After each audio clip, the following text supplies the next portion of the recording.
Everyone, हम class 7 maths जो आपकी न्यू एनसीईआरटी की बुक आई है गणित प्रकाश, इसका चैप्टर 7 कंप्लीट कर रहे थे जिसका नेम है a tale of three intersecting line. इसके बेसिकली सबसे पहले हम फिगर इट आउट कंप्लीट कर रहे हैं। पेज 165 के फिगर इट आउट कंप्लीट करना हमने स्टार्ट किया था, जिसके प्रीवियस वीडियो में क्वेश्चन 1 हमने कंप्लीट किया था।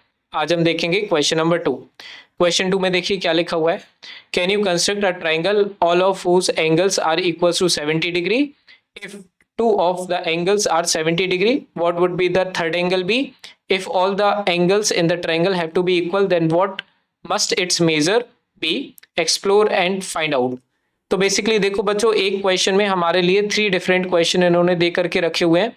सारे क्वेश्चंस करेंगे, मींस सारे पार्ट्स इस पर्टिकुलर क्वेश्चन के करेंगे हम एक एक करके। हम सबसे पहले रीड करते हैं। सबसे पहले ये हमसे कह रहे हैं, can you construct a triangle all of whose angles are equal to 70 degree? कह रहे हैं कि क्या तुम ट्राइंगल कंस्ट्रक्ट कर सकते हो अगर ट्राइंगल के सारे एंगल्स 70 डिग्री के इक्वल हो। ठीक है, मीन्स ये कह रहे हैं कि 3 एंगल होते हैं ट्राइंगल में, अगर तीनों के तीनों एंगल 70 डिग्री के इक्वल हो जाएं तो क्या ट्राइंगल बनाया जा सकता है। क्लियर? तो बच्चों हम एक प्रॉपर्टी जानते हैं ट्राइंगल की, वो होती है angle sum property of triangle. उसके अकॉर्डिंग वो प्रॉपर्टी क्या कहती है कि ट्राइंगल के तीनों एंगल का सम हमेशा 180 डिग्री के इक्वल होना चाहिए। क्लियर? ये हम ऑलरेडी पढ़ चुके हैं। The sum of all the 3 angles of the triangle has to be equals to 180 degree. Suppose करो ये एंगल ए है, ये एंगल बी है और ये एंगल सी है, तो ए प्लस बी प्लस सी की वैल्यू कितनी होनी चाहिए? 180 डिग्री के इक्वल। क्लियर? अब इन्होंने बोला कि अगर ट्राइंगल के तीनों एंगल का सम मीन्स तीनों एंगल 70 डिग्री के इक्वल हो जाए तो क्या ट्राइंगल बनाना पॉसिबल है? तो सिंपली हम क्या कर सकते हैं, इसको उस प्रॉपर्टी से वेरीफाई कर सकते हैं। मैंने 70 प्लस 70 प्लस 70 तीनों एंगल को प्लस करके देख लिया। अगर तीनों एंगल 70 डिग्री है तो इन तीनों का सम जब मैं प्लस करूंगा तो ये 210 डिग्री आ रहा है। ठीक है, लेकिन एंगल सम प्रॉपर्टी के इक्वल अगर सम 180 डिग्री आता है तभी ट्राइंगल बन सकता है। 181 भी होगा तो भी नहीं बन सकता है ट्राइंगल, या 179 होगा तो भी ट्राइंगल नहीं बन सकता। तीनों एंगल का सम, मतलब अगर मैं तीनों एंगल को प्लस करूं तो 180 डिग्री के ही इक्वल आना चाहिए, लेकिन यहाँ मैं तीनों एंगल को प्लस कर रहा हूं तो 210 डिग्री के इक्वल आ रहा है। तो अगर ट्राइंगल के तीनों एंगल 70 डिग्री के इक्वल हुए तो वो ट्राइंगल कभी नहीं बन सकता है। क्लियर? सो हम यहाँ पे क्या लिख देंगे आंसर में, देखिए ध्यान से। यहाँ पे सबसे पहला पार्ट का ये जो मैंने ग्रीन पार्ट से किया है उतने का आंसर मैं बता रहा हूं। Know if the three angles, या फिर हम यहाँ पे डायरेक्ट ही लिख सकते हैं, देखो इस तरीके से।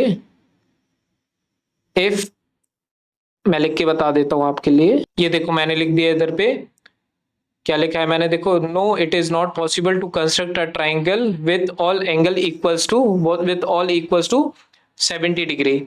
ठीक है, तो यहाँ पे हमारे लिए देखो मैंने सिंपली क्वेश्चन से ही लिखा है ये सब, बस यहाँ पे क्या लिख देना है, नो लिखना है। It is not possible to, इधर इसके बाद construct a triangle all of whose angles equals to 70 degree. Clear? यहाँ पे हम एंगल्स और लिख देंगे, विद ऑल के बाद यहाँ पे हमें क्या करना है, ये जो ऑल लिखा है इसके बाद हमें एंगल्स भी लिख देना है। ठीक है, विद ऑल, इसको मैं हटा देता हूं। ठीक है, ये मैंने सही कर दिया, with all angles equals to 70 degree. तो बच्चों ये तो हमारा, ये जो मैंने ब्लू कलर से ये बताया इतना ही हमारा अभी हुआ है क्वेश्चन। अब आगे का पार्ट करते हैं। इसके बाद कह रहे हैं, if two of the angles are 70 degree what would be the third angle be? कह रहे हैं अगर ट्राइंगल के 2 एंगल 70 डिग्री के इक्वल हो जाएं तो थर्ड एंगल क्या होगा उसका। क्लियर? तो इसको अब हमें करना है, ये आपको नहीं लिखना आंसर में, जितना मैं यहाँ पे कर रहा हूँ उतना ही आपको आंसर में लिखना, वो एक्सप्लेनेशन आपको लिखने की जरूरत नहीं है।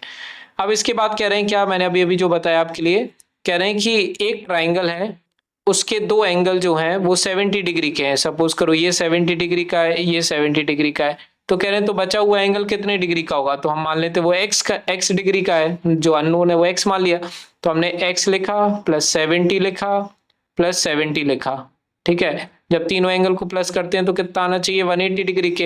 ये angle sum property of triangle है, एंगल सम, ये रीजन लिखेंगे ना हमने क्यों इसको 180 डिग्री के इक्वल लिखा है इन तीनों एंगल को प्लस करके। The angle sum property of triangle. ठीक है, angle sum property of triangle. तो x प्लस 70 कितना हो जाएगा हमारा 140 डिग्री हो जाएगा, तो ये भी लिख देते हैं इज इक्वल टू 180 डिग्री। यहाँ पे है ये 140 प्लस में, इधर आएगा तो माइनस में आ जाएगा, तो x की वैल्यू कितनी आ जाएगी 180 डिग्री माइनस 140 डिग्री। तो x की वैल्यू आ गई, हम 180 में से 140 माइनस करेंगे तो 40 डिग्री बचेगा।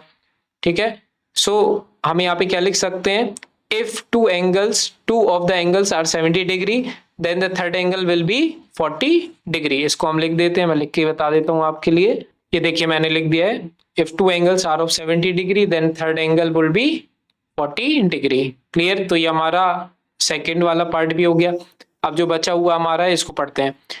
ये देखो ये ग्रीन कलर के बाद से हम इसको रीड कर रहे हैं।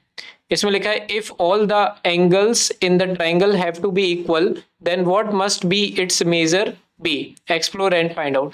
कह रहे हैं कि अब बताओ अगर ट्राइंगल के हमें तीनों एंगल को इक्वल रखना है तो हर एंगल कितने डिग्री का होगा।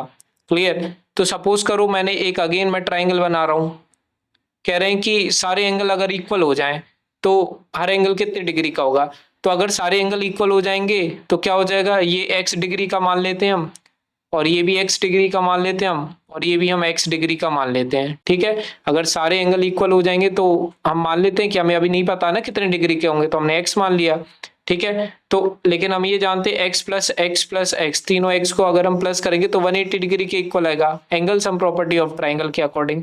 अब x प्लस x 3x हो जाएगा। ठीक है, 3x लिख दिया इक्वल टू 180 डिग्री।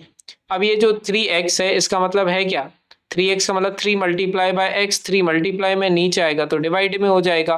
क्लियर, तो इससे x की वैल्यू क्या आ जाएगी 180/3। अब x 180 से 3 को डिवाइड कर लो, 180 से 3 को डिवाइड, 3 6 18। ठीक है, और ये 0 ऊपर चला जाएगा तो 60 डिग्री। तो x की वैल्यू कितनी आ रही है 60। देखो अगर मैं इस x की जगह 60 रख दूं, इस x की जगह भी 60 रख दूं और इस x की जगह भी 60 रख दूं तो 60 प्लस 60 हमारा कितना होता है 180 डिग्री। तो ये तो बिल्कुल सेटिस्फाइड कर रहा है angle sum property of triangle को। तीनों एंगल अगर 60 डिग्री के हो गए तो हमारा जो पर्टिकुलरली मींस पूरा सेम एंगल हो जाएंगे और टोटल एंगल हमारा टोटल करेंगे तो 180 डिग्री के इक्वल आ जाएगा। क्लियर, तो ये हमारा थर्ड का आंसर आ जाएगा। इसको मैं लिख के बता देता हूँ आपको। देखो मैंने लिख दिया यहाँ पे, if all angles in a triangle have to be equal, अगर सारे एंगल ट्राइंगल के इक्वल होना चाहते हैं तो then each angle must be measure 60 degree, तो हर एंगल को 60 डिग्री का होना पड़ेगा। क्लियर, तो ये यहाँ तक हमारा क्वेश्चन हो चुका है कंप्लीट। और ये हमारा क्वेश्चन नंबर 2 के ये जो 3 पार्ट थे ये हमारे, ये फर्स्ट पार्ट, ये सेकेंड पार्ट और ये हमारा थर्ड पार्ट। ठीक है, ये हमारा पूरा कंप्लीट हो चुका है ना। इसके बाद देखेंगे बच्चों क्वेश्चन नंबर 3 नेक्स्ट वीडियो में। कोई भी डाउट रहे कमेंट सेक्शन में आप पूछ सकते हैं। पसंद आए वीडियो प्लीज लाइक करिए, सब्सक्राइब करिए चैनल को। मिलते हैं नेक्स्ट वीडियो में।